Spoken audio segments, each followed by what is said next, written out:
The Triple Crown Sparkler Fast Pitch Softball Tournament in Colorado. Showcased today on CBS Sports Network. It's the Futures 14-year-old championship game. And we'll talk more about those players as we get through our game today. We welcome them to, probably for most of them, maybe all of them, their first television experience. Have a great time today, young players. And here's pitch one of the championship. And it's strike one. We're underway in this 14U Futures Championship at the Triple Crown Sparkler in Colorado. 56 miles per hour on the first pitch.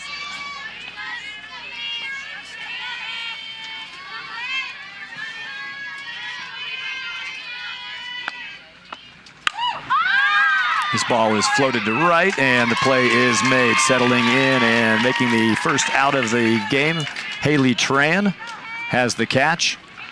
And so a nice start on the leadoff batter, Justine Federi, who is the DP, the designated player in the order for the Firecrackers, flies out. And it's Karina Gamboa who will play third base for the Firecrackers. She is now in the batter's box.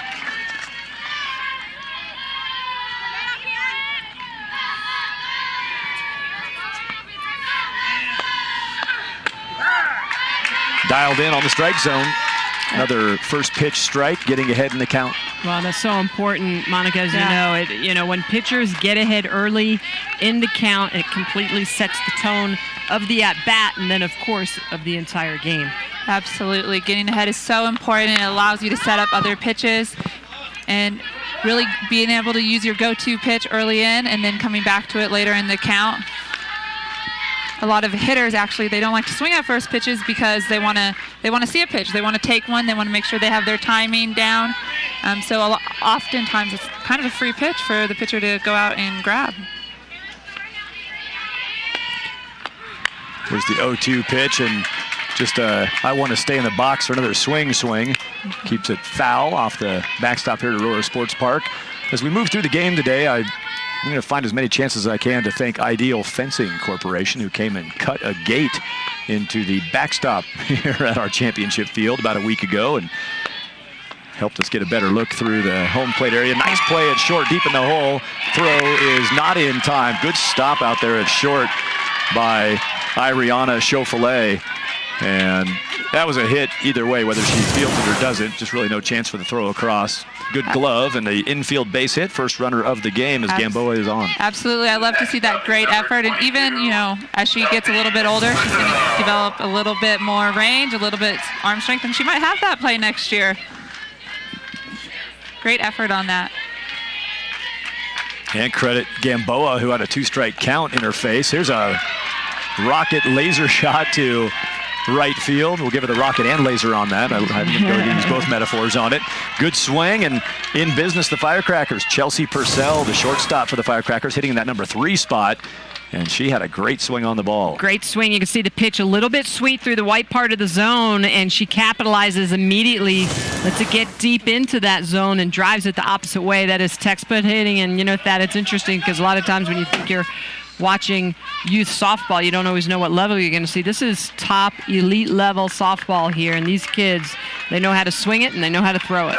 We're hanging out in what I'll call a broadcast trailer today, which is it's a great little facility. We love it. We just got drilled with a foul ball from field B2, I think that's called back there. We're in a pod of 4 here in a 12-field park, 3 pods of 4 fields each.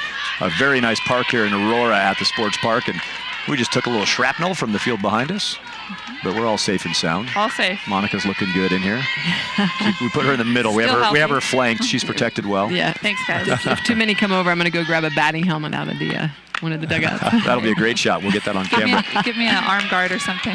Here's Alexis Allen. Alexis Allen, who is playing first base today for her Firecrackers team. She goes by Lou. Her grandpa gave her that nickname, I guess, years ago, and it just kind of stuck. And we wanted to wish Alexis, or Lou, a happy 14th birthday, born on the 4th of July, and born with a swing, too. Pops it up foul. Good hack, but it went straight up, and the catch made for the Batbusters behind the dish. Montana Dixon makes the play. So the birthday girl, Allen, pops out.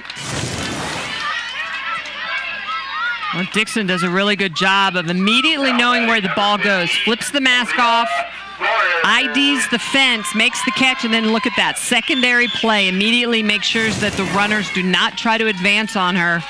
Great job by Montana Dixon behind the dish.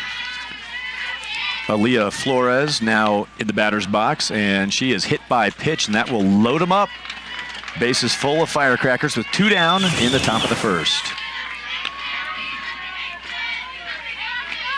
Just right under the hands, just kind of got her maybe a little bit too close in from on that pitch from Caitlin Buff. Michelle, as a pitcher, you throw that pitch, the batter starts into their hitting rotation, gets them on the forearm.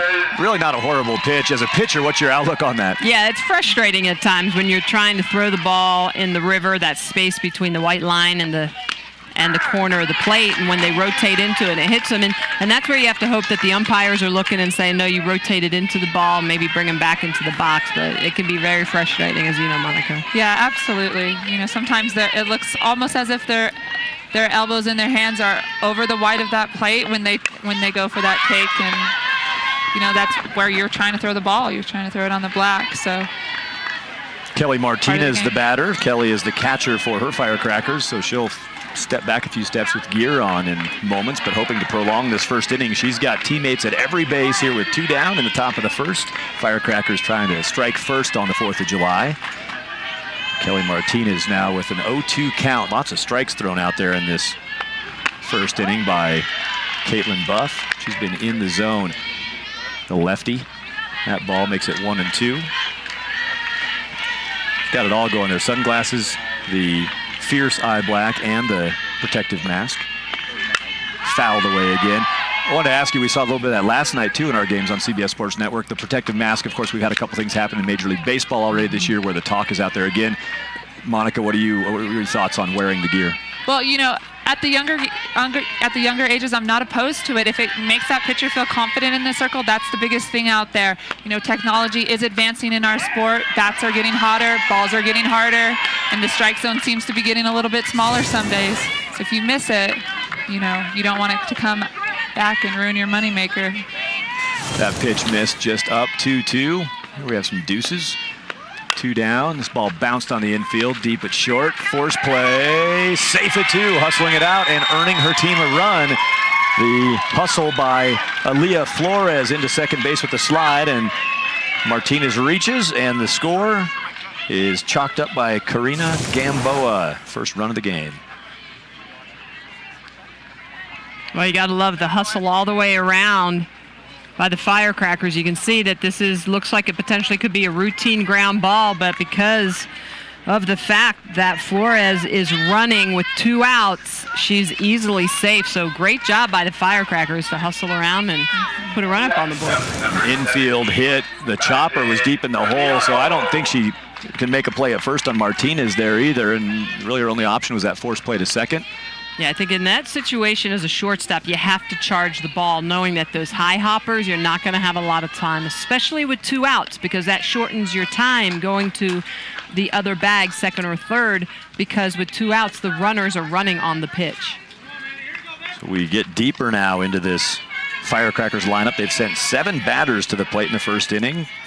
Madison Cassiano now batting, and a good hack on pitch 1, sends it straight back to Cassiano. 1 run in, 3 more runners out there for Cassiano in this at-bat. Michelle, your thoughts, any input from you on the protective gear? Well, I like the fact that the kids are wearing them, especially in practice games. I think it's independent. Each one has to be comfortable, because there's a couple things you can't coach and you can't defend, and that's a bad hop. But more importantly, you cannot defend or catch or protect yourself on a ball that you don't see coming at you. Now, granted, in a game, there's only 1 ball on the field. But during practice, how many balls are on the field flying around? A lot of times there can be 10, 15 balls at any one time flying around the field. And this ball popped up along the first base line, and that will close out the top of the first inning. So the Firecrackers get 1 and Strand 3. They've got the lead. Batbusters have the bats on CBS Sports Network. Based Firecrackers, and she enjoys the subject French in school.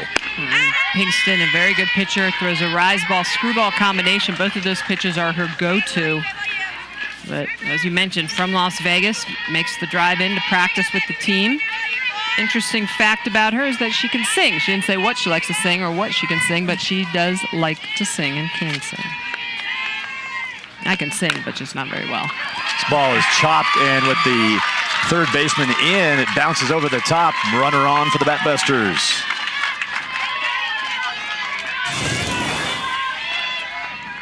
You see the defense is well in. Pitch on the outside corner is just going to get peppered right at Gamboa, the third baseman. It goes off of her glove. But Holcomb, a great job being the leadoff hitter and getting on base, trying to get something started for the Batbusters. Yeah, Holcomb stayed on top of that ball really well. Got a high bounce off of this hard ground today. That pitch sails up and out. Good lunging catch behind the plate by Kelly Martinez. Keep the runner at first base, keep that force on. There's Holcomb, the center fielder who led off, and now Haley Cruz playing second base in this championship game.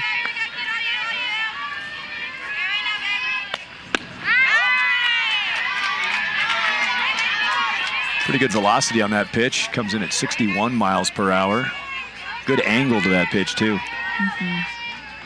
I like our vantage point today along this third base line. We can see the backs of the hitters, so we can see their numbers easier. Yeah. And we got a nice view of the cross-section of the pitch delivery.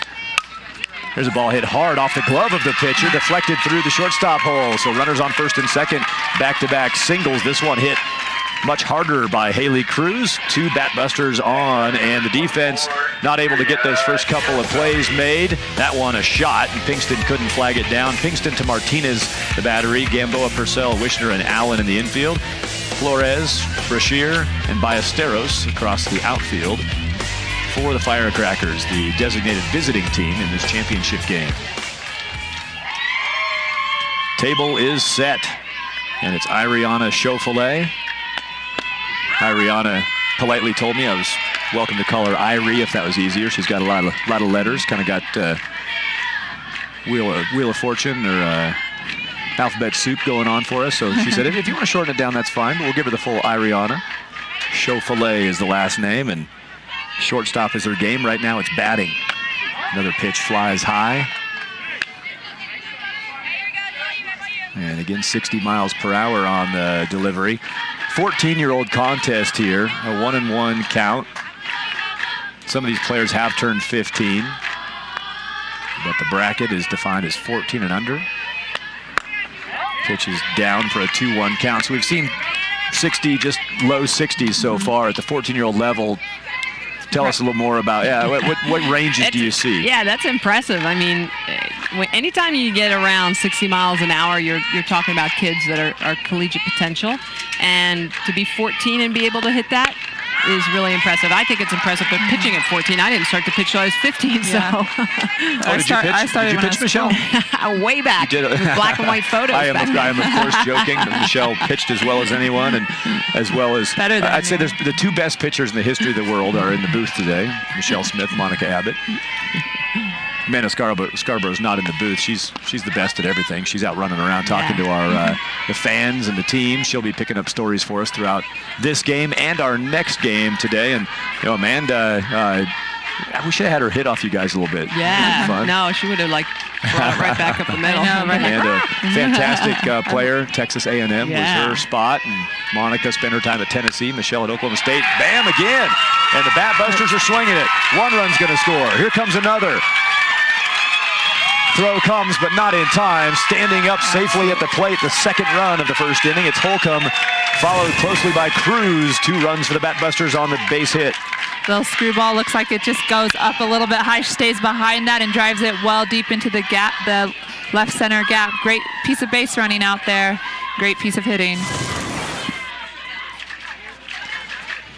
A visit to the mound with only 3 batters having come to the plate yet in the bottom of the first, and that's not what you're hoping for if you're part of the Firecrackers faithful. They didn't want to be already out talking about things, but a good move here by Sean Brashear, the head coach. He's a business manager by occupation, but he's a fast pitch coach for these Firecrackers out of Chino, California.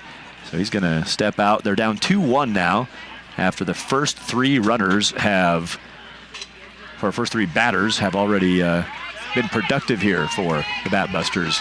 Well, Amanda, yesterday we saw some images of Michelle and Amanda Scarborough. We got some looks. Texas A&M. Nice load. Great backswing. Now batting number 28. Did a little bit of everything for Does it all. the Aggies. She was gigging them down in College Station. Amanda Scarborough is the 4th member of our broadcast team, 2-time All-American at A&M, Big 12 Player of the Year, Big 12 Co-Pitcher of the Year. Still heavily involved in the fast pitch game. As a coach with the Texas Firecrackers and this Firecrackers organization, there is a connection between the California Firecrackers, who you see on the field right now. They're part of the California-based club, but Arizona, Texas, some Firecrackers outgrowths all over the Southwest and the West Coast. And I guess when you say Texas, that's just just Texas. That's not any part of America. That's its own place. Deep in the heart. Again, a happy 4th of July to everyone who is joining us today. And even if you're not, we still wish you a happy 4th of July if you're out there flipping the burgers over on the grill. Enjoying the water. It's a lovely day. It's actually turned in pretty warm earlier, but a little cloud cover now. It's a fantastic day for softball. Awesome. So nobody out and a runner on second base. That's the double 2 RBI hitter, Ariana Burns, out there at second. Montana Dixon, the catcher, has her first at-bat of this championship game underway. She's got a 1-2 count. Now 2-2 after the pitch up.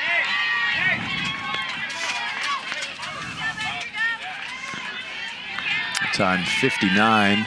It's funny how much faster a pitch looks. The angle that has been thrown a few times on these lower pitches have looked a lot faster. That was only 1 or 2 miles difference, but it didn't look the same up high. Well, it's interesting because a ball low in the zone will always clock. A nice effort over at first base by Alexis Allen. A ball low in the zone will always clock on the gun a lot faster than the rise ball or a pitch up in the zone. But ironically enough, when you are a hitter, I tell you what, that slower up pitch looks like it's flying past you so much faster than that low ball. And I don't know if it's something about getting up in the eyes, but you know, I know a lot of times for me, Monica, my rise ball was gunned at 67 to 68 miles an hour. It was my drop, my fastball that was more toward the 70s. But I always felt like I threw that rise ball so much harder. But you spinned it a lot harder. Yeah, exactly. Got that wrist snap into it. You just didn't get the radar gun credit out of that for all that work. Sarah Pinkston trying to work her way through this, and the Firecrackers trying to find an out. Nobody retired yet in the bottom of the first. Firecrackers got 1 in the top. They've yielded 2, and potentially not done yet for the Batbusters. That ball will foul off to the first base dugout. Keep it going here for Montana Dixon.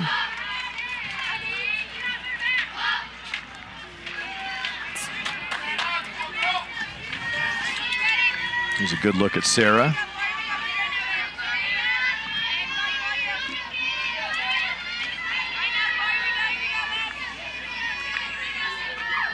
Full count pitch. A great spot on that pitch.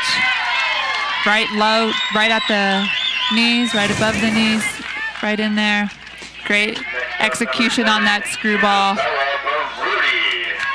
Aggressive on that inside corner. Oftentimes it's really important for these pitchers to establish that inside corner and to get their strikes there, to keep these batters honest and not be looking for that outside pitch to drive so much.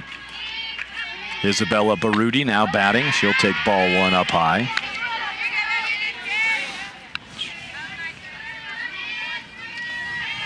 And she makes up all the team's cheers. She's in charge of spirit, along with playing first base today. And a couple different pitch locations on the first 2 deliveries, both of those not in the strike zone, 2-0. Again, 60 miles per hour. If you just turned on your TV machine, that's a 14-year-old pitcher throwing 60. And that one will miss low, 3-0. Kind of forget as you watch this game, the hitters also, the same kind of thing. You watch these players come up to the plate. I'm not thinking, 8th grade, 9th grade here. This looks a little different. Well, a lot of these kids have probably been playing softball for since they were 5 years old. Maybe they played 10 and under travel ball, 12 and under travel ball. And a lot of them probably take lessons, hitting lessons, pitching lessons, go to camps and clinics, trying to learn as much about the game as they can as they prepare to go on to the next level and hopefully on to college. So the walk puts runners on first and second with one out. Hey, don't throw a no Twitter today. Use hashtag TC Sports. You can let us know who you're rooting for, or just let us know what you love about the 4th of July. Whatever you got, just hashtag it TC Sports on Twitter.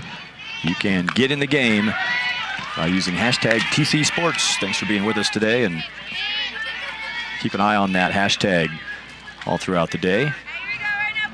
Maybe give a little shout out to your player or one of your family members who's here in the bleachers. We've got a nice crowd on hand, as is the tradition at these televised games. Good swing again. This one's lifted on the infield and taken in at second base. The second out now of the bottom of the first is in the books. Haley Wishner made the catch, and Amanda Scarborough, we're going to check back in with you. I was fishing around trying to see if these two teams have played each other before, both being from Southern California, and two of the top teams, not just in Southern California, but in the entire country. And this is the first meeting against these two teams this year, and they've been anxiously awaiting to play each other. And both of these teams, the Firecrackers and the Batbusters, have been playing up in 16 under ball, and here they're playing in the 14 under tournament, and they are just so excited to play each other, as these two teams know each other extremely well, and they've played, a lot of these girls have been playing against each other since 10 and under. Really, really competitive drive going on against these two teams today. Yeah, we saw head coach Sean Brashear on his circle visit earlier this inning, and head coach Steve McNee from the Batbusters. I asked them before the game if they had played, as Amanda talked about, and as she said, 20 miles apart, and they were thrilled to get a chance to match up. It's funny, you got about 20 miles separating you, and you got to bring it out to Colorado from California to find a chance to play. Well, and they know there's a good chance that in a couple of weeks they'll be playing at Nationals as well against each other. So getting a good look at each other, maybe a scout here or there. Dylan Stancil wearing number 77. Swings and fouls it away. It's funny, even that pop-up, Ariana Burns, who is a DH today, just popped up to second base, but even that pop-up swing, just good-looking swing. Yeah. It didn't pay off. I'm sure she doesn't feel good about it at all, but the you just tell the repetitions that have taken place, because the groove to the swing, the slotting to the swing is so clean. Absolutely, and a lot of times, when you miss-hit a ball, it's not your swing, you're just contacting it bottom half or top half, and when you really study and work with a lot of hitters, you find that there's typically two tendencies. You have hitters that are bottom half of the ball hitters and hitters that are top half of the ball hitters. And the bottom ball, pop up. The top half typically ground out when they're out. So those are adjustments that you can make. Record your outs. It'll give you an idea of which one you are, and you can make adjustments. Stancil takes ball 4. That will load them up. So the Batbusters already with 2 in the inning on the double by Irie. Chauffolet, she knocked in Jenna Holcomb and Haley Cruz. Now Chauffolet moves on to third base. Baruti over to second, pushed up by the walk to Dylan Stancil. The base is loaded up, and 2 down, a big moment here. Firecrackers would have to feel good if they get out of this inning just down 1 run. It's been a long one. There's a foul back, and a little contrast. Nice effort back at the fence. I thought that one was going to get to the fence and hit it. I didn't think there was any chance there, but the Firecrackers never given up. Kelly Martinez, great job getting back to the chain link to check it out. Interesting sort of contrast in this first inning. We saw for the Batbusters, Caitlin Buff just hammering the strike zone. Did give up a run, but was all over the zone. Flip side now in this bottom of the first, Pinkston, more balls thrown here. Hasn't been quite as sharp in the zone. Absolutely. It's really important to try and pound the zone as much as you can. And I'm sure Sarah Pinkston here will make an adjustment as the game goes on. She's got to try and find that zone early. That's her 32nd pitch of this first inning, and it's going to squirt away from the diving attempt over at first base by Alexis Allen, and that will bring in the 3rd run of this first inning, as Chauffolet, who doubled and knocked in 2, now gets her chance to touch home plate. 3-1. You see this ball, Brooks is going to get fisted up on it a little bit, but she goes the opposite way. Nice effort by Allen at first base, but just cannot make the catch. And the Batbusters putting another run up on the board. They're up 3-1 now. RBI single for Lauren Brooks, the EH in the lineup. And Haley Tran now steps in. So 9 batters have come to the plate. 3 runners have scored for the Batbusters. didn't get a call, but hit a spot right there. Well received behind the plate by Kelly Martinez and perfectly delivered on the pitch from Sarah Pinkston. 1-1 count with 2 down. Righty pitching to lefty. This one is fouled through the on-deck circle, and a little hop step by Haley Weisenbach to not take one off the toes. You know, that's something else that I think a young pitcher, a developing young pitcher, big difference if you understand and don't understand, and I imagine the pitchers here in this game do. When you hit your spot and don't get the call, that's not always a bad thing. If you're hitting your spots, even if you're getting balls called on it, ride that all day long. Right. As long as your catcher's giving you good spots. Yeah, and then just because it's not called a strike doesn't mean that the umpire won't call it later in the game. Fair ball and played across to first base on the 9th at-bat of the inning for the Batbusters. It's a 5-3 ground out, but 3 runs end up on the board, and the Batbusters have the lead after 1 inning of play. Firecrackers coming back up to bat. We are in Colorado watching the Futures Championship. Is when you give the girls a stage more than a stress-related environment, they do well, expressing themselves, developing personas, personalities, entertaining the fans, looking at themselves more like entertainers. I think it's worked really, really well, and I think they can relate to it more as women. And you're also big on the phrase play with honor. What would you describe and how would you talk about that? Well, I'll tell you, sitting behind us is one of the local war heroes that we met. He was a World War II local war hero, and we've dedicated our finishes to him the last 6 years. I'm the son of a World War II soldier, and to me, 4th of July today, if we don't know where our freedom came from, you know, I don't think we really deserve to understand it, and it's really important that people know where we came from. So we try to play with honor just out of a way of saying thanks for everything that we have. And what is your biggest key you attribute to all the success that the Firecracker organization has had? Well, it's a feeling. I think every time that we get together, you can feel that we're together. We have a lot of structure, a good systematic way of playing, but it's really people just believing and buying in, and it's just been amazing to watch grow. Thanks, Tony, and happy 4th of July. And thank you. Same to you, Amanda. Thanks. Well said by Tony Rico regarding Independence Day. Appreciate his time, and also wanted to give him a national television thank you. I visited their organization last week in Huntington Beach, spent some time with their 18-year-old team who we saw yesterday on CBS Sports Network winning the National Power Showdown over Texas Impact Gold, and the hospitality, as did the Impact Gold when I visited Texas to see them last week to prepare for these games. But just a great time hanging out with the teams and the consistency of the program, the way they deliver the message and live the message every day. It's a good thing to see, and you know, bigger than the game as well. You see it, we see it on the diamond here for a little while, but you really see it in all facets of these players' lives as it kind of permeates what they do day in, day out. Emily Ballesteros was the pop-out victim to start the inning, and that was Haley Wishner, who is out number 2, so 2 quickly down, and Amanda Brashear now will step in. Brashear playing center field today for the Firecrackers. Yeah, and I think you bring up a great point that, as you know, Tony said, I love the fact that people go back to calling it Independence Day, not just the 4th of July, because it is our day of independence when our country was founded and we became independent from British rule. But you got to then go through and look at every other war that's been fought that really has continued to give us our freedom, and other countries as well. And so I love the fact that Tony teaches that to his kids, because nowadays sometimes I think it's easy to forget that with the younger generation when you don't really go back into those 200 plus years of history throughout our country. Absolutely.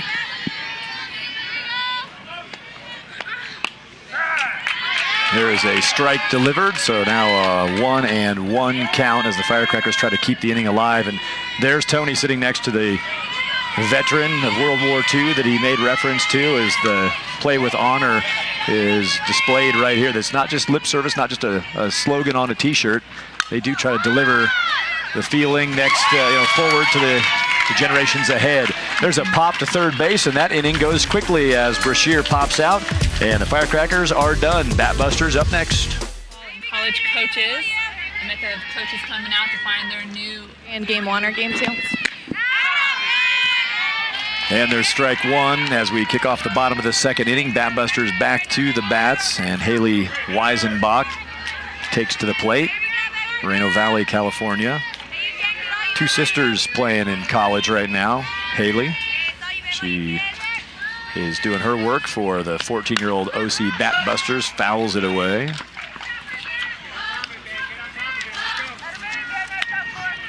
Those family members that she listed: Kurt, Ashley, Peter, Shelby. So it's Ashley and Shelby out doing some playing. Ashley at Hampton University and Shelby at Midland College, both pitchers and outfielders. The sisters of the current batter, Haley Weisenbach. So Michelle and Kurt, the parents, must be fairly proud of what's going on around the household. And Haley mentioned to us she's a walking bullhorn, she said. Probably comes in handy on the softball field. Good attention of all her teammates, calls the ball. There's a strikeout, out number 1. Let's check back in amongst the crowd with Amanda. Well, I'm here with Marcia Burzens, who's Mayor Pro Tem of Aurora, and for Steve Hogan, who is the Mayor of Aurora, and we get a chance to hang out with her. And what is so great about this fireworks tournament? What does it bring to the city of Aurora? Well, financially, it brings us about $10 million. We like the exposure of having people come in from all over the nation to see how beautiful Colorado is, especially Aurora. We love it, and I feel at home here because I raised 5 kids, and I spent a lot of my life out here at the sports park, and we're very happy with the sports park. We host so many tournaments. I think 44 a year we bring in out here. And it's just a wonderful opportunity to be outside and be together in a family-friendly environment. Now, I've been coming out to this tournament since I was about 12 years old, and I just have such great memories of being here in Aurora and playing myself. And Aurora has so many great things to bring to the people who come here. What are a few of those great things? Oh gosh, we have, if you look west, we have the beautiful Rocky Mountains. If you look east, we have the glowing grasslands. We're 20 minutes from DIA International Airport. We have a lot of manufacturing, restaurants, wonderful restaurants, so we have it all. And what else is going on in Aurora? I know that you told me about something that's going on tonight. Yes, we have a huge fireworks display in Aurora. It's basically, if you want to go I-225 in Alameda, it's just by the new city building, Bicentennial Park. And it is one of the best in the state. So if you're here, you want to come, we'd love to have you. It's wonderful. Thanks so much. We appreciate you being here. And guys, I'm looking forward to that fireworks display. That should be awesome. Well, I encourage you to enjoy it. I would say, based on the amount of hair product that Amanda had on earlier, I'd stay back from the explosions just a little bit. And I'd say the same about you, Michelle. I think I might even be more flammable than Amanda. We appreciate the time. Mayor Pro Tem Marcia Burzens joined us and gave us a little more information about the city that hosts this whole, why not? Let's call it an extravaganza. The fireworks housed mostly in Aurora. The Sparkler and fireworks played all over the Denver metro area. The Sparkler is the one that fed us these 2 14-year-old teams, as the fireworks only has 16 and 18-year-old clubs involved in that part of the tournament called the fireworks. The Sparkler then has 600 teams from 18 all the way down to the young ones, and great to have them all gathered up. This ball hammered up the middle. Chance for 2, but the ball pops loose, and everybody's going to reach 2 Batbusters on base. And I know Amanda wants equal time, since I just made a comment. Amanda, we welcome you in. What do you have for us? Okay, well, first of all, I want to stick up for myself that I'm not wearing any hair product, no hairspray, no nothing. And second of all, after the interview with Mrs. Burzens, we almost got hit by a foul ball, and the cameraman almost got hit in the camera, and it was just a close call down here, so I wanted to share that. It was just a lot of chaos going down here after that interview. Wow, so the fireworks will be nothing after all that. Nice play behind the dish. Runner's going to tag up and out at third base. So how about that? A pop up to catcher and then call it a 2-5 throw out on the tag try. You don't see that in the books very often, but a heck of a play for the Firecrackers defense. Behind the plate, Kelly Martinez catches the pop off the bat of Ariana Burns and then fires it to third to ring up Jenna Holcomb. And we're done with the second. 3-1 the score.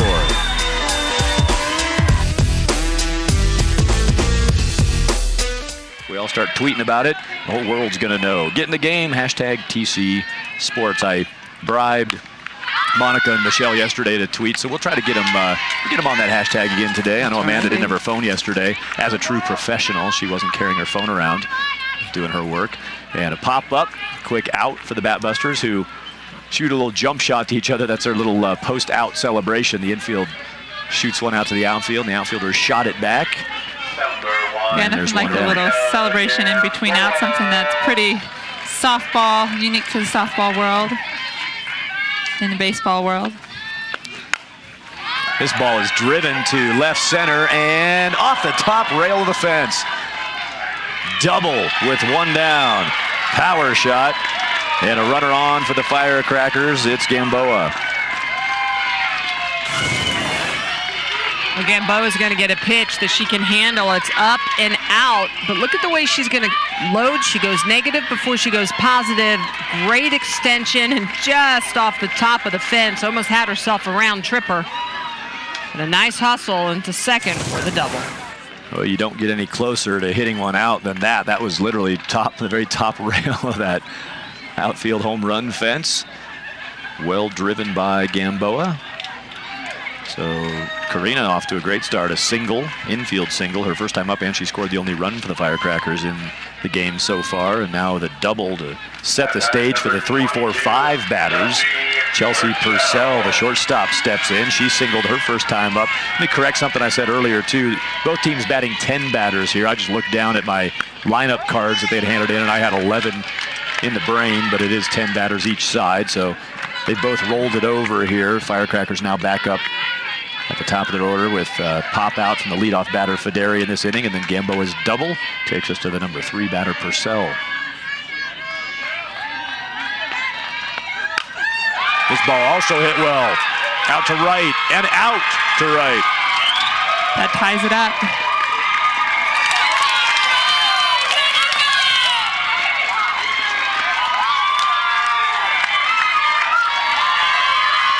Chelsea Purcell, the round tripper with Karina Gamboa, who missed one by an inch on the previous at-bat.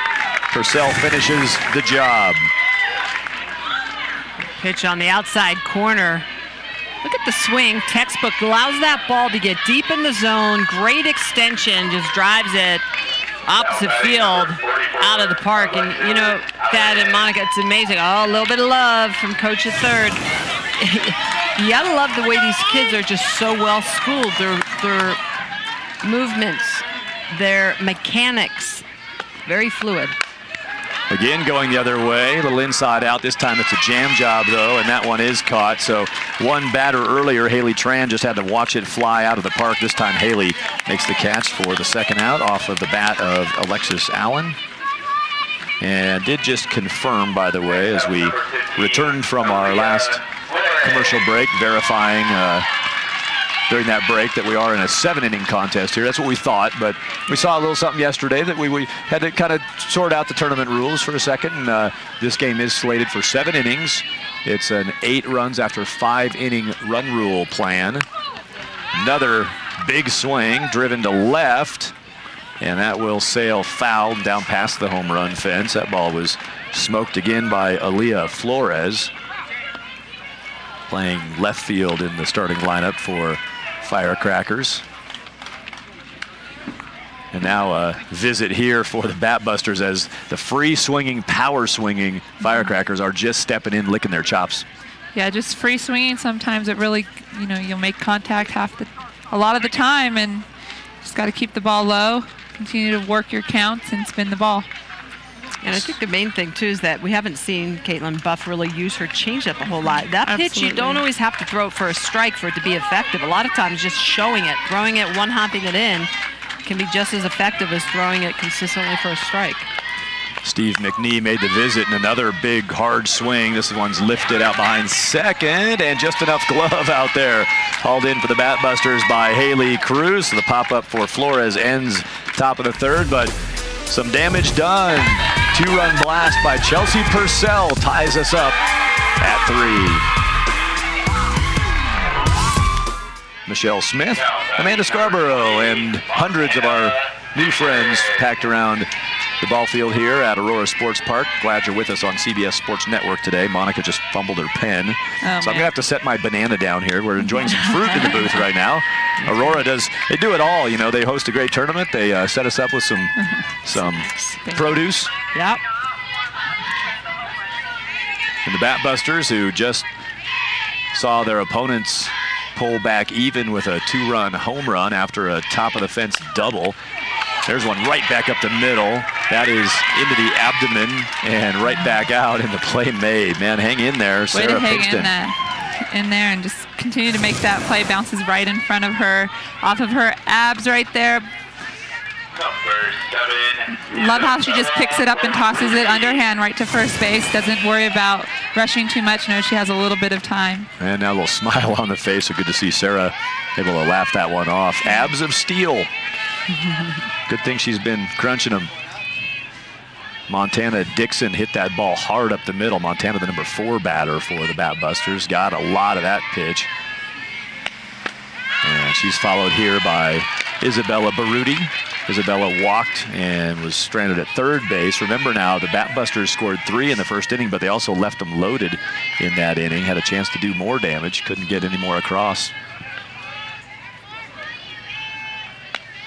Baruti fouls it down the first base line.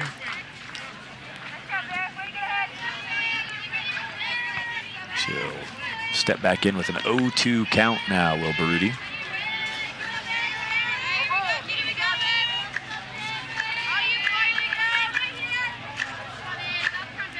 We saw Steve McNee make a visit last inning to talk through getting out of that inning. His pitch is up.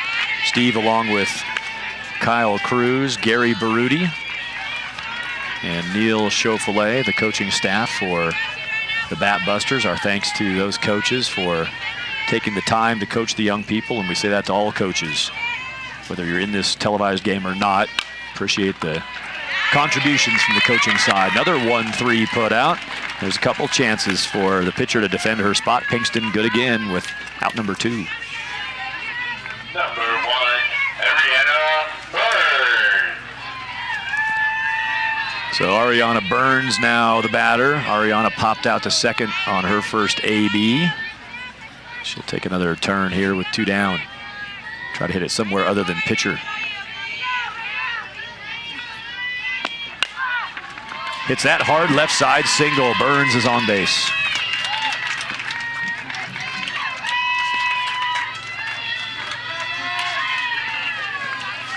Number 77, Stancil. Burns takes a screwball in the inside corner, just rotates around it. Look at the way she drops her hands through slot, gets to contact, great follow through. We like to say short 2, long through, and just blast it through that 5-6 hole. And she went early count, also looking to hit something early on and got a good pitch. Kind of had Pinkston cruising. She had to make a couple defensive plays, but Pinkston feeling pretty good in the circle out there. And I think smart approach by Burns, knowing this is a confident pitcher who's probably going to be pouring it in the zone. So now Dylan Stancil, who picked up a walk. Her first time. There's a snap down to first base, not in time. Good strong throw from behind the plate. Kelly Martinez has been impressive already. Made a great play behind the plate on just a shallow or a low pop. Back made the catch and threw out a tag-up try between second and third, and right there showed off a nice cannon from behind the plate. Yeah, that throw was from her knees. Just took that outside pitch and let her follow through the top of it for the attempted pickoff. Michelle, you've got the bucket of snacks over there. Monica and I are done with our bananas. What else you got for us? Oh, we got some Nature Valley granola bars, cookies. It's the 4th of July. We're picnicking here in the booth. Here's a bouncer to short. Well played. Nicely picked up for the Firecrackers on a tough grab. And Purcell is good on the 3rd out. We're tied up 3-3. Gets going. I try to be, but, you know, when tough gets going, you always just got to calm yourself down and not get caught up in the moment. And defensively, this ground out here is really hard, and you play shortstop for the Firecrackers team, and you just handled that choppy ground ball that was hit to you with ease. What's going on out there in the field?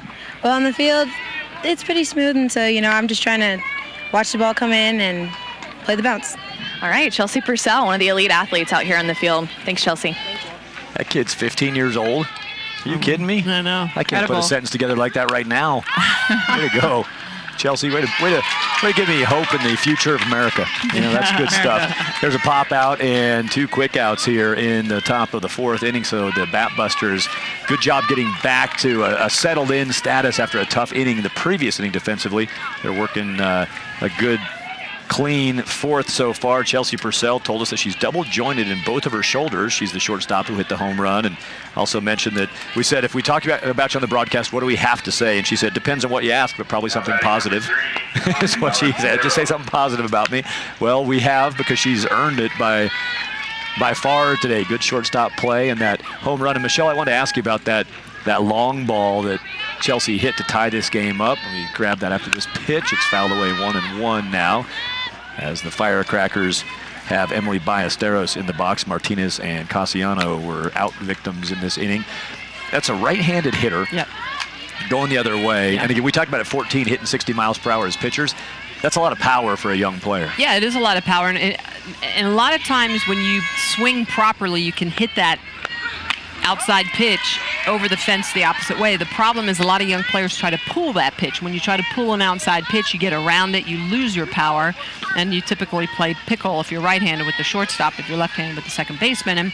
And so what she did on that is she allowed that ball to get deep in the zone, kept her hands inside the ball, and then just drove through it. And when you do that, you stay in your power base, you stay in your legs, and you hit the ball out opposite field. But you don't see many kids playing in this 14U division being able to do that.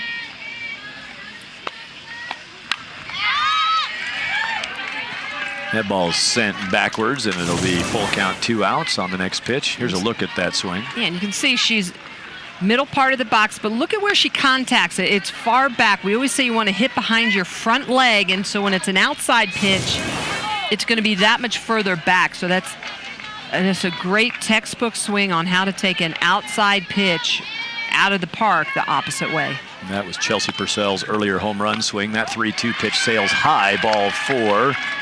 And a runner on for the Firecrackers. They are thanks to GH Pins. They've been producing award-winning pins since 1987, a family business that treats you like family. I've worked with Brooke Wall for over a decade, and GH Pins has always exceeded my expectations with artwork, final product, and customer service. Here's to creating the perfect pin, ghpins.com. That's ghpins.com. And when I say I've worked with Brooke Wall and GH Pins, that was for orders for my baseball team, the Fort Collins Heat, who I just finished up. They were 14 years old, and in boys baseball, a lot of times they'll play to 14, and then you kind of hand them off to the high school level. And so I had 10 years with a lot of those kids since they were 5 years old. We ordered our pins through GH Pins, and we traveled around and did all the fun stuff. And now we've got some 14-year-old teams on the field in front of us, and I know exactly what it's like for these parents. We just saw some fans. Here's a ball hit to second, and that will end the top of the fourth. These fans making memories right here. They'll have things to talk about with their kids forever about this. Great scene here in Aurora at the Sparkler Futures Championship game. We're tied 3-3. Batbusters crew who work hard to make this possible for these players. There's strike 1 to open up the bottom of the 4th inning. So that last inning for the Firecrackers, it was Martinez, Cassiano, and Ballesteros down in order. The 6, 7, 8 batters in the order for Firecrackers. And now for Batbusters, they are on their number 8 batter. It's Lauren Brooks. Brooks sends this to the right side. And good communication in that triangle out there. Well done in the Firecrackers defensive rotation. It's Ballesteros with the catch. And with 1 away, and Haley Tran now batting. Let's check back in with Amanda. Hey guys, I'm here with Patty Gasso, head coach of the Oklahoma Sooners, who are just fresh off of winning the 2013 National Championship. And what has life been like since that National Championship run ended for you in June? Pretty hectic, actually. Been a lot of fun. Still kind of on cloud 9, which is a good place to be, but when you get back into recruiting, you're back to reality. But it's been a blast. Now, you recruited Kaylani Ricketts, arguably one of the best players in the entire country, and to have ever played the game of softball. What is it going to take to find another recruit like her out here? I and everyone else in the country is sitting long hours looking for the next Kaylani Ricketts. It's difficult. I think they make one of those maybe once in a lifetime for me. I don't know, but that's what our job is, to come out and find maybe not a Kaylani Ricketts, but somebody who can you can project to maybe become an elite pitcher or an elite athlete. So that's what we do out here, is just try to see what the future looks like. And now, when you're recruiting, what's the biggest thing that you're looking for in a softball player to make it to an Oklahoma? And just a general question, what are every college coach looking for in these softball players? I might be a little bit different. I look a lot for approach, the attitude, the gamesmanship, the hustle, the intangibles. And then I usually, if they have those, then you've got a good athlete comes with that. So I look for how they lead the team on the field, just all those things that are important for me as a coach, because I need those things to be successful.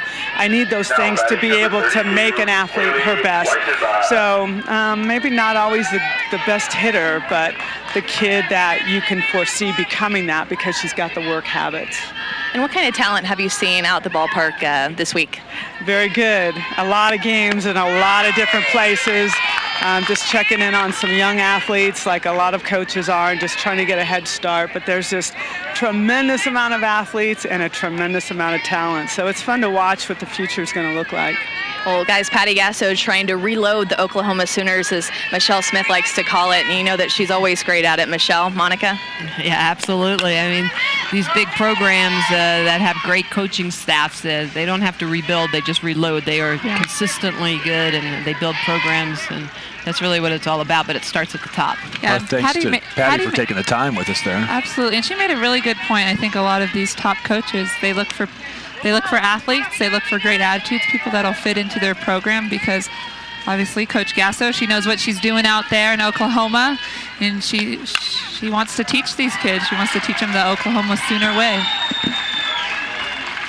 Weisenbach hits one to third after the laser by Tran. The left field was caught, and a fly out by Brooks. Another clean inning back-to-back there by the defenses, and we're tied up. Fifth inning up next. And comes in and shuts the door and wins her team a national championship. So great all-around year for Oklahoma, and inspiring for the whole country to see. And I was down there. We actually did a couple of webcasts on CBSSports.com of some Triple Crown OKC tournament games. There's a big youth tournament that goes on around the Women's College World Series in OKC. So I was there and went and caught an extra inning game. I was there watching. It was my first chance to go see a Women's College World Series game. Fantastic venue, great environment, great atmosphere. Ended up seeing that 17-inning game, 14-inning, whatever it was. Yeah. I was texting Michelle up in the booth and said, "Hey, was that call? What'd you think of that call? What'd you guys see on the monitors?" So Michelle, I know you were there, and we got the Firecrackers on the field in front of us. This is a great example. I mean, we're looking at a club here who has, and what we're watching, and I'm not putting any pressure on these young players. Have a great time, enjoy the game. But the reality is there. Some of the kids from your club are some of the key performers in that event this year right there in Oklahoma City. Yeah, absolutely. You look at Lauren Chamberlain. She came through one of the programs playing here, the Firecrackers, and Jessica Schultz. And these college coaches recruit out of these great clubs. And the Women's College World Series, if you ever have a chance to go, you got to go see it, because it really is an amazing event. Of course, the Batbusters have also developed a long list of players who have made major impact on that next level, and just a great job of sort of slowly bringing them through the process. I think the rush jobs are the bad ones, when somebody's a star by 14 and everything's sort of mailed in and you're it. Yeah. And when you see a coach continue to coach a kid all the way through those high school years and get to that advanced level of coaching where, now you got to talk about the finer points of the game, the mental part of the game. There's still, bodies are changing, things are happening. There's still physical changes and physical learning, but there's such a bigger piece of the puzzle to make all that work. For a kid who could peak at 4, and you see it, kids peak at 14 and they kind of stop getting that coaching that takes them forward. Mm-hmm. These two programs here are definitely equipped with the coaching to help those players continue to advance. Absolutely, and it's going to be important for these players as they move on up into 16 and under, 18 and under, college level, professionally, and beyond, and to just continue to find challenges within themselves and challenges within the game to become a better athlete and to become a better softball player. Well, as we head into the deep part of this game, it's a 7-inning ball game. No time limit on this one, by the way, so it wouldn't be in jeopardy that anyway. It's been a nice, sharp, clean game, but no time limit, so it's all about the 7-inning outcome. And right now we're in the top of the 5th. Firecrackers and Batbusters all knotted up at 3. Batbusters got all 3 of their runs in the first inning. A couple of singles, then a double, and then another single with 2 down, moving the runners in, and there's a strikeout pitch. Caitlin Buff finishes off the out. takes his ball on the outside corner. Great job just holding the pitch and getting the call for a teammate is Montana Dixon, the catcher.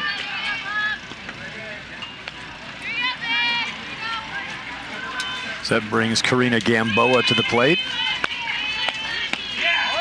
with 2 outs in the top of 5. Gamboa having a day, single and a double in the books already. She has scored 2 of the 3 runs. Gamboa scored back in the first inning after singling in the infield, and then she hit a power double off the top of the left center field fence, and then was followed by Chelsea Purcell, who hit 1 out. So twice Gamboa has scored in 2 at-bats, and here she is in her 3rd chance with a 1-1 count.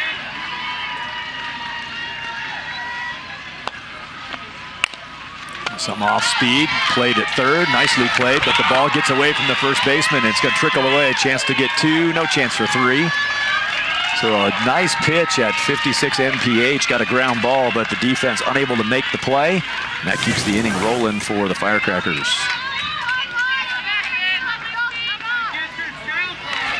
I see that ball just goes off of the glove Number 22, Chelsea Purcell. of Isabella and rolls to the fence, but you gotta love the way that Gamboa just continues to run. Listen to your coaches, they'll let you know to continue down the line, take a turn and go to second, stay on the bag, whatever it would be. So important to listen to your coaches. So here is the home run hitter, Chelsea Purcell. A 2-run home run in the 3rd inning. Has a single added on to the ledger. Bounces this one on the infield. Tough play at short in front of the runner, behind the runner, and nicely played by the Batbusters D. Ariana Burns throws it across, makes the out to Isabella Baruti, and the Batbusters come back to the sticks. There'll be a couple of games out in Sparks, Nevada, in the Reno area at the Triple Crown National event out there, with top clubs gathering up in the Reno area, and Michelle will be back with me for that, as we'll see you again on CBS Sports Network later in July. Also a chance to head over to Richmond, Virginia for the U.S. Baseball Championships All-Star Game. Mark Knudsen will join me in Richmond. And then we'll be up in Steamboat Springs for the Triple Crown Baseball World Series Championship game. Mark Knudsen again will head to the mountains with me, and we'll check out some ball up at altitude. Tradition, that's the longest running television programming from Triple Crown events, is that World Series in Steamboat. Always a fantastic time up in beautiful town, Steamboat Springs. I'm Thad Anderson. Monica Abbott's next to me. Michelle Smith is right over there, and Amanda Scarborough is somewhere out there. Better her than us, man. That's scary out there. There's a lot of people. There's a bunt try and a good play. The Firecrackers defense responds nicely, stepping up from the circle and cleanly fielding and throwing is the new arm out there for the Firecrackers. Ashley's taken over here after good work through those first 4 innings by Sarah Pinkston. Ashley Ruiz is the pitcher taking over duties here. Yeah, Ruiz throws a good rise ball, screwball, curveball combination. She's going to hit low to mid 60s, which is, again, very good for this age level. That was Jenna Holcomb on the bunt try, and that's a pretty key out. Top of the order, Holcomb. She's a leadoff batter. Keeping her off base is a big deal. This ball floated deep behind 3rd, and a great running catch. Had that locked in from the get-go. Well played by Chelsea Purcell.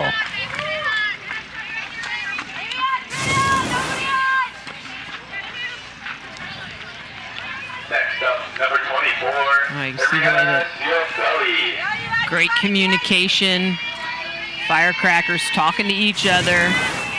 Chelsea Purcell, the shortstop, talking with her 3rd baseman.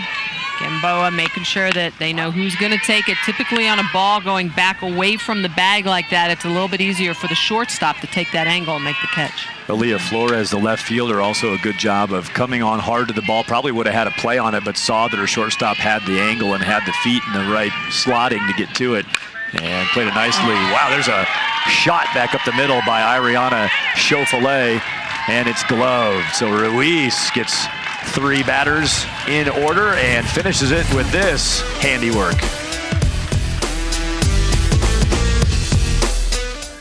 And now, how is it that you come up with this big expanded concept to even come up with these great ideas to make its way to each coach and find something for each girl out here playing? Well, most of the feedback comes from either the club side, club coaches, or the college coaches. And so we design things that fit what they need to have happen this week in Colorado. All right, Dave King, the mastermind behind this tournament here that is just absolutely well run. Awesome guy. Thank you. Yeah, the layers of things that happen to make it all happen. I made reference to that earlier when we talked about even just the fence being adjusted for the home plate camera, and our thanks to the city of Aurora for the hosting and all the crew here with Aurora Sports Park and the city crews who've really stepped up to help make this thing happen. And when you get a 12-field facility like this where you can just create, it's more than a carnival. It's kind of like Woodstock of softball out here. Unbelievable spectacle that unfolds. And we thank all those who help make it happen, the Triple Crown crew who work hard to get it done. And while we're on that, of course, we'll give our thanks to our production crew with us today. Marty Tarr, our producer, and Curtis Lorenz directing, and the entire talented technical crew who've worked hard yesterday and today to bring it all to you on CBS Sports Network. Another game coming up tonight. The 16-year-old Power Pool Championship also will be broadcast tonight on CBS Sports Network. There is a bouncer back to the pitcher and another out recorded. So the defense is now sailing along here as we stay knotted at 3-3. Quick note on tonight's game. It will air at 11:30 Eastern, 11:30 p.m. tonight Eastern time, that 16-year-old championship. And it will be the Fury of Tennessee and Game Time of Oklahoma. So the Tennessee Fury and Game Time of Oklahoma will take to the same field, and that game will be broadcast on CBS Sports Network, 11:30 p.m. Eastern, 9:30 local time here in Colorado is the air time for our second of a doubleheader. Caitlin Buff continues with the pitching duties. It's Aaliyah Flores who has the bat with 1 out.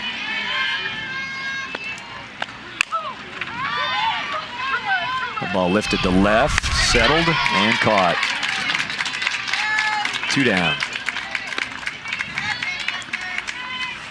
Seems like both pitchers have really settled in. Of course, Sarah Pinkston has been lifted for a backup pitcher for the Firecrackers, but Caitlin Buff continuing to settle in and make some good pitches here through the later to the mid part of the game. And you got to love that when the kids, maybe a couple of jitters early on, possibly their first time on television.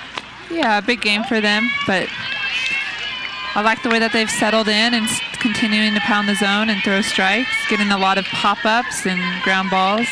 Defense is kind of settling down a little bit also. Ariana Burns has checked into left field. She made that catch, and now a pop up to third base against the sun. No problem. Another 3 up, 3 down. Quick in and out for the defense. Dylan Stancil catches that third out. Crackers in check over these last critical innings. Here's a look at some of the work by Caitlin Buff, the lefty, fielding her position calmly, smoothly, and inducing ground balls, and mixing in the occasional strikeout when it's needed. Caitlin Buff throwing a solid game for the Batbusters. And, you know, not the first lefty to put together some nice highlights. Caitlin Buff is executing well for her Batbusters team, but now she turns it over to the Bats in the bottom of the 6th. Number 28, Montana Dixon.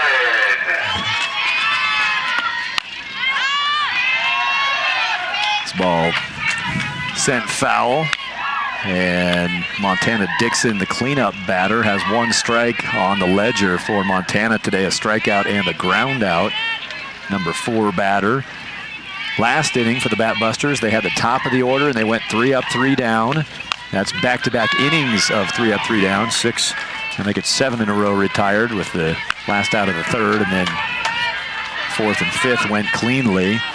So for the Firecrackers, they've also settled in. It was Sarah Pinkston who did a bulk of that work and set things up well for her team to stay in position to win this. And now Ruiz, collision out in right center, and the ball is held out in center field.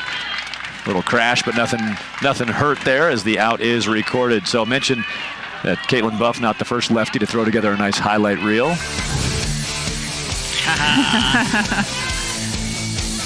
Number 7, Isabella Abbott. Sitting next to us right now, Michelle Smith, is Monica Abbott, but right there just a few days ago, playing against Akron. Yeah, Chicago Bandits. We out of Rosemont, Illinois, National Pro Fast Pitch League. There's the Akron Racers out of Ohio. How's the arm feeling? The arm's feeling good, you know. Still looks good. It likes to be stretched out, aired out. I'm not sure why. I mean, I don't really understand why you didn't bring that look to the booth today. Well, you bow and maybe some facial decoration. And I was going to wear my eye black, but I thought I might intimidate you guys up here. Well, too late. So. I mean, that you did anyway. It's not. You get to see the softer side of Monica. All right. Well, you got the sunglasses on in here today, so I'm not sure what you're hiding back there. But you brought the hoop earrings. I appreciate that. Oh, you're welcome. Don't look into my eyes. You might be scared. Well, the old story goes that you pitch with your eyes closed, and hitters freak out because they think you're just throwing blind. I freeze them all of a sudden. But no, Akron Racers, Chicago Bandits, National Pro Fast Pitch League championships games are actually going to be held in Chicago, Rosemont Stadium, ballpark at Rosemont at the end of August. So you guys stay tuned. Look for us. We stream all games online via ChicagoBandits.com or MonicaAbbott.com. You can also find games streamed live there also. Great. Well, good luck with the stretch run of the season, and thank you for taking time to be with us. Thank you. So we're into the 3rd batter of the bottom of the 6th inning, and chance to get on base here for Ariana Burns, 2 down, trying to set the table for a go-ahead run. These teams tied up at 3. A big finish coming here. It's a 7-inning ball game. Batbusters would love to get one here and shut it out or close it out next half, but they're not going to do it. Fly ball to center, and we're going to go into our final inning, the 7th, with a tie score. The big finish is coming up next. Strike 1 to start the top of the 7th inning, tied up at 3. The Firecrackers and Batbusters, we talked about it earlier, just about 20 miles separate the hubs of these two clubs in California, yet they hadn't seen each other this year, and now they see each other in Colorado, and they are putting on a show, a fine game. Ball knocked down and played just in time. Caitlin Buff stays with it on the knockdown ground ball, 1 out.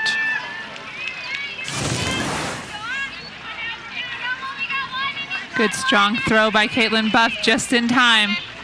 Way to stick with that. From our young lefty out there, Caitlin Buff.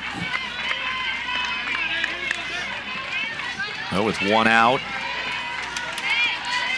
Firecrackers looking to get a runner on and move her around. Madison Rodriguez of La Mirada, California, the batter. There's a good look at Madison. Nicknamed Maddie Bear, she told us. And Jackie Robinson, her favorite athlete. She pops one up left side, ranging back, and making the snag, a little basket catch on the fence line down the 3rd base line.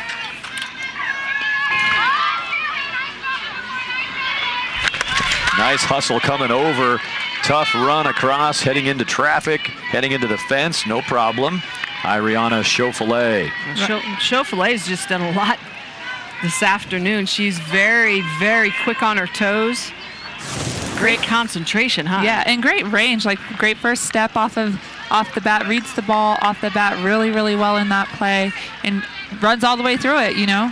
I do want to double back with Chelsea Purcell, the shortstop for the Firecrackers. The other shortstop from the opposite team made a running play behind the bag. Michelle, you talked about the fact that a lot of times that's an easier play for a shortstop than a third baseman. What I want to underscore is both of those. Now that was a little flash in that play, but that play and the other play we saw looked kind of routine. At a 14-year-old level, those are not routine plays at all. No, not at all. And they make them look that way, which just shows their athleticism. And that's one of the things both of these coaches said this afternoon when we spoke with them, is they talked how much that their athletes were such great ability to move to the ball, presence of mind, and presence to know where they're at on the field. And that's key. It doesn't matter what sport you're playing, if you're a soccer player or basketball player, when you're on your court or your field and you always know where you're at, it makes a big difference. Change of pace there, and a great pitch dropped into a perfect spot. And it's Emma Bordenkecker, the batter, who had a tough time with that delivery from Caitlin Buff. Beautiful pitch right there. We haven't seen a lot of changeups out of Caitlin Buff today, but timing is key, and she pulls it out right when she needs it. Good job catching up with the return to speed. Fouls it away. That's tough to adjust after you get completely front-footed on the pitch before, and then you got to gear up for the cheese. Absolutely. Good job by staying back. Cheese. Wait a minute. Do we have any cheese? Oh, I hope so. Cheddar. I'll throw you some cheddar if you want. Michelle hopes so.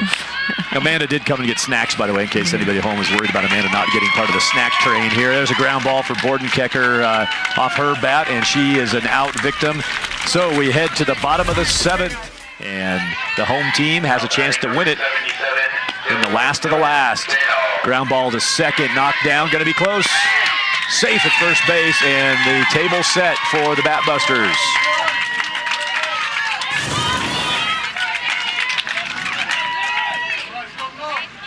Great hustle through the bag. So important to continue to run hard through the bag no matter where you hit the ball. Especially in this situation, bottom of the 7th, opportunity to get that leadoff runner on. You got to do everything you can to get that to that bag safely. Excellent hustle down the line. It was Dylan Stancil beating that out off the bobble. Lauren Brooks now, the number 8 hitter in the 10-batter order, has a chance to help her team get this done. Ball hit hard to second, flipped to second, and the out recorded. Bobble again, but this time the out is made. Big out right there to keep the runner out of scoring position. 1 down now with a runner on first. Well, that was a nice recovery by Wishner, because that could have gone really, really bad for the Firecrackers. And a little stop here after back-to-back bobbles. Pretty smart move. Sean popped up and hit her. He's going to take a timeout, brings a water bottle out, and give her a chance to catch her breath. Wishner, hard hit, ground ball. It just kind of jumps up and hits her as she's trying to bring that ball in. But able to just get enough of a hand on the ball to make that toss into second base and get the lead out. The biggest key on that is that she squared the ball up. A lot of kids will try to fancy it and will backhand it. She squared up, and even though the hop was bad, it stayed in front of her. She still got the out. And what Michelle means about squaring up is just, if you notice her shoulders, she didn't turn any of her shoulders. She stayed square to the ball. Almost used her body as a backstop in that situation to keep the ball in front and still have a chance to make an out. Great job by Wishner there. With 1 out and an 0-2 count, Batbusters attempting to end this thing right here. If they don't score in the bottom of the 7th, the Batbusters, then the international tiebreaker kicks in. A runner will be put at second base in the extra inning play with no outs, no counts on any of the batters, just to prime up second base of the runner. But this is going to find grass. Base hit for the Batbusters, and they've got 2 on with 1 down. Haley Tran comes through. The base hit. Hand short to the ball. Stays behind it a little bit low, but she gets her barrel there just enough. Great extension through. There's Haley Tran, who just delivered a solid single to move the potential winning run. Lauren Brooks down to second base. Now batting number 20, Michelle Oda.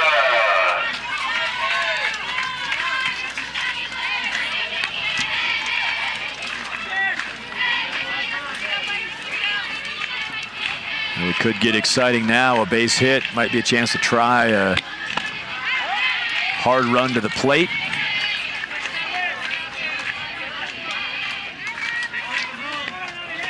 Batbusters could win this Futures Championship here at the Triple Crown Sparkler. In the bottom of the last, Michelle Oda bounces it up the middle. Nice play. Double play, and we've got extra innings. The big play out at second base, backhanded and quickly turned up. And it's all done through 7, so it's extras now. Firecrackers stave off the try by the Batbusters. Vacco shuts it down. We talked a little bit early in the inning, couple of bobbles, one that resulted in an on base and one that ended up being a fielder's choice put out. But Vacco, after a couple of bobbles, Coach Brashear came out, chatted with her just quick, brought her a water, said, hey, we're all right. And she turns around and makes that fantastic play to force the extra innings. Yeah, bottom of the 7th, too. It's impressive. Yeah, runners on base right there, right when her team needed her. Pressure situation, and she's up to the task, Samantha Vacco from Rancho Cucamonga. Said her motto, never be afraid to fail, and I guess right there is a great example. That's being put in the frying pan, just hopping right back out. So the Firecrackers have their chance again, and it's Amanda Brashear with the bat. Brashear is hitting with a teammate out at second base. You can see in your screen. It's the tiebreaker format, and Brashear is a strikeout victim. It's a big out right there by Caitlin Buff. Having to slap her up in this situation gives you a lot of opportunities from the offensive standpoint, but Caitlin Buff goes up and able to get a strikeout in a big situation, getting one out with a runner on second. Emma Bordenkecker is the runner out at second base. Of course, the Batbusters get their bats in the bottom of the inning, so each team has that chance to prime second base with a runner and see if they can get them around in the extra inning format. Bordenkecker out at second, and this is Samantha Vacco, who turned in the sweet double play. Now a chance to be a hitting hero. Just off the edge. A little extra chance to look at it, provided there by Montana Dixon, the catcher. Just held it there for just a few extras. Just a little bit, just to make sure in case. Blue saw it back there.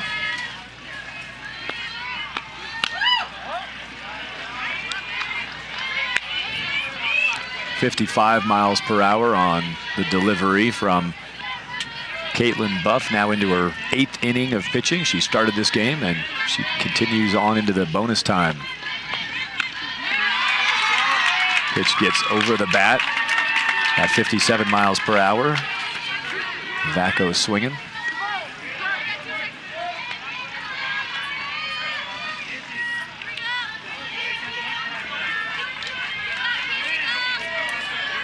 Two-two count with one down. Ball popped down the line, just foul. Vacco almost drove in the run with a 72-foot pop down the line. Within inches of the chalk line.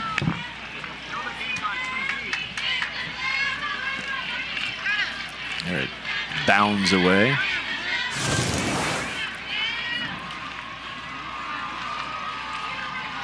Little reverse there. Caitlin Buff headed to the plate. Usually see the catcher come out, but Buff wanted to trot in, and as they reset the ball off the foul ball, she got a chance to share words with Montana Dixon, and it worked.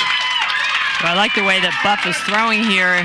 With a runner on second, she's going back to a rise ball. She's got a couple strikeouts on it.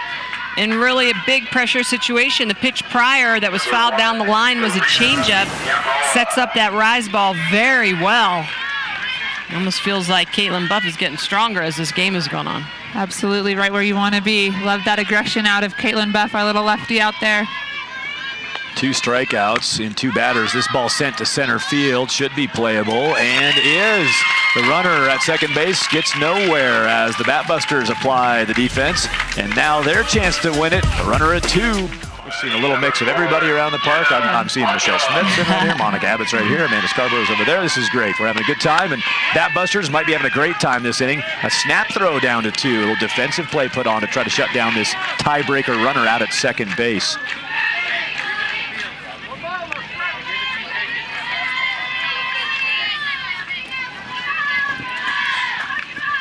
pitch in, bunt try, fouled back.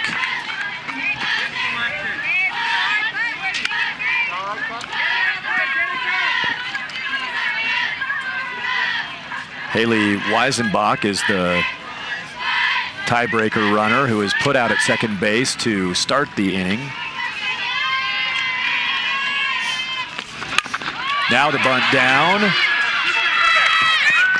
Good defense and good execution by the Batbusters. I was going to ask you both about that strategically, what you do, especially now. You've got the bottom of the inning. You held your opponent in the top. Yeah, How do you I approach think, that? you know, a lot of times I would go ahead and walk the leadoff runner and put a force situation up because it takes this away. It takes away the hard decision for your defense. So the bunt goes down and there's a decision. Do I go after the lead runner or do I go after the out? When you walk the first batter and it's first and second, now you know when a bunt goes down, it is a force play at third and it's a much easier play for the defense. So offensively, if you don't score and you're the visiting team in the top of the inning, you don't score, you know, I think it's really good strategy to go ahead and walk the first batter, make it a force, and then try to get the out when they try to sacrifice over at third. That was Jenna Holcomb laying down the bunt, a great bunt, and Weisenbach moves up. I think there's another good point here. Both teams started with a slapper up, a left-handed slapper, someone with speed at the top of the extra innings inning, and only one team went to lay down a bunt here. Different philosophies and strategies. Sometimes you can move a runner up with speed and try and get two base runners on base. But straight up softball, textbook, you have a runner on, you bunt her over. Now they're going to try and hit her in. Chance for the win right here. Haley Cruz in the batter's box, and Haley with a single earlier in this game. She's 1 for 3 with a run scored, and if she puts it in play, this could be it. The championship on the line with one down. See how they're pitching around her a little just bit. Outside.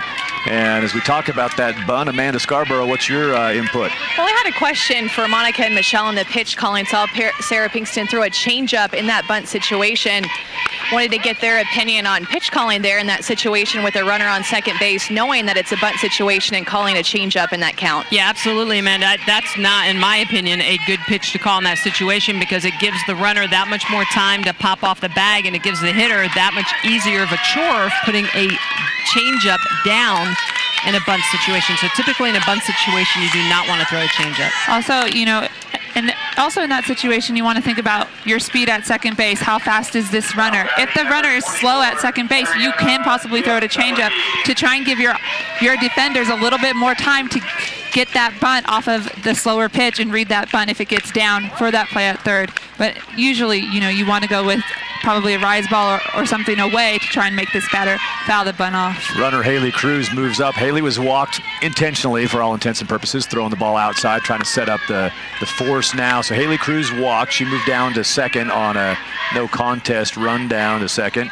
Haley Weisenbach still at third. She represents the championship winning run. And it's Ariana Chauffolet who is going to see 4 balls pitched to her as well. Chauffolet, the big double back in the first inning and 2 RBI. She's the number 3 batter in the order. So here you're forced to walk the 3 batter to load him up for the number 4 batter. Just a tough spot in the order to be in. That pitch almost got the edge, but it'll be ball 4, and that means that Chauffolet takes first. It's Cruz out at second, but they don't mean a whole lot right now because Weisenbach, if she touches the plate, the Batbusters win it. Want to say thanks to our umpires today at home plate, David Willems, and calling pitches behind home, first base Dugan Walker, and third base Pam Vallejos. We have 1 out, bases full of Batbusters. Tie game 3-3 in the extra inning, bottom of the 8th. Dixon, a variety of out types, ground out, fly out, strikeout, wants to end it right here. Fly ball would probably do it. Play's got to come to the plate, obviously. The defense pinches in for the Firecrackers. Montana Dixon right here, two balls, no strikes, and she's in a good hitting count. Fouls that ball away. You saw the new pitcher out there, Devin Magnet, who took over. Magnet is out there doing it. She's from San Diego, California. In a tight spot right here. She's played against a lot of the girls, or some of the girls on the Batbusters since she was little, so pitching for the Firecrackers, she's familiar with these kids. Here's a jam job up the middle. It's a winner. The Batbusters win it in extra innings as Weisenbach touches the plate. Dixon delivered the hit. 4-3, the championship is claimed by the OC Batbusters.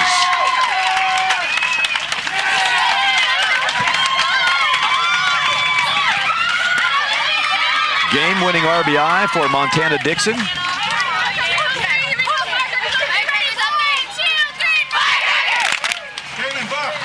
Haley White had the chance to be that runner in the international tiebreaker, and she brings home the fourth and winning run. 4-3 is the final score. Congratulations to the Firecrackers. A great run in these loaded brackets at the Sparkler for 14s, but it's the OC Batbusters, the champions of the Futures 14-year-old championship game on CBS Sports Network. It's a great game all the way around. Both clubs showing that they are equally matched going into extra innings. And the Batbusters pulling it off, but hats off to the Firecrackers, an excellent team, and showing that they can pitch field and get some timely hitting as well. Absolutely. Neither team had scored since the top of the third. We sat on that 3-3 tie, and finally it ends with the Batbusters in extra innings, and Amanda Scarborough is down at the Batbusters dugout. Yeah, I'm here with Caitlin Buff and Montana Dixon, the game-winning pitcher and then the game-winning RBI here. And Caitlin Buff, you started out a little bit slow this game, but then ended up picking it up and ended up coming away with a W. What was the biggest change in the middle of this game for you on the circle? I just had to pick up the movement on my pitches because I saw that they can actually hit, and then we ended up beating them. And what was the main pitch that you were going to, and what was your strategy against a great Firecracker hitting team? My strategy was just to go in, out, and fast, and then trick them with an off-speed. Nice strategy. And then Montana, you're 0 for 3 before that last at bat, and then you come up with the game-winning RBI of the entire game. What was going through your mind, and what was your approach at the plate before that last hit? Honestly, I was just trying to keep calm, you know. Like me as a power hitter, I'm going to either hit one or it's not going to go my way. So I was taught to just keep calm, and that was my mentality the whole game. And what does it mean to get this W on national TV for the Batbusters program? It's great. It's awesome. I love it. We were so pumped as a team, and we really wanted to win, and it was a great game. And Caitlin, tell me a little bit about this team. What does it mean to be with this group of girls out on the field wearing the Batbusters uniform? It's just good that I know I can trust them to back me up whenever I do get hit on. And it's just great that we've grown so much as a family, and we're not just a team. Awesome. Two of the stars of the game right here, game-winning RBI and the game-winning pitcher. Amanda, good work today. Thank you for helping us learn more about these players. Montana Dixon, the game-winning hit, and Monica Abbott, we saw a great one unfold here. We knew early on this is two great teams. They're on TV today. Yeah. They could both be proud of what they did here. Absolutely. You see both teams, Batbusters and the Firecrackers, came out very strong in the beginning of the game. They were ready to go. They were swinging their bats hard, and they put up a lot of runs early, three runs early, and then they got into kind of a deadlock. Caitlin Buff, great adjustments throughout the game, spinning the ball well, uses the outside screwball well, and then goes up with rise ball and a little bit of off speed. So really good to see Caitlin Buff stick through the entire 8 innings of the ball game as the winning pitcher. Michelle, we talked about it. Those were 14-year-old players. Yeah, and I think the thing that is most impressive is at this age, the adjustments that they are making, and it's not just game to game. I mean, they're making within the game, pitch to pitch, and when you can see a young athlete do that, you know that their softball IQ is very high, and you get that by playing other great competition. And these kids, you know, they talk about no fear of failure, they talk about perseverance, and when you're doing that at a 14-year-old, I can't wait to see them in 5 years playing for whatever university it is that they sign at. It's going to be a lot of fun. The future of fast pitch softball in the U.S. is very bright. Well, the show has already begun. A lot of fireworks tonight, but we're already seeing some great action here on CBS Sports Network. Remember tonight, stay with us for some fun at 11:30 Eastern, 9:30 Mountain Time. It's the 16 and under Power Pool Championship on CBS Sports Network. Be with us again tonight for that show of softball talent. For Michelle Smith, Monica Abbott, and Amanda Scarborough, and our entire crew, I'm Thad Anderson. For scores, highlights, features, and more, go to CBSSports.com. Sparkler Futures produced by Triple Crown Sports in association with CBS Sports Network, the 24-hour home of CBS Sports.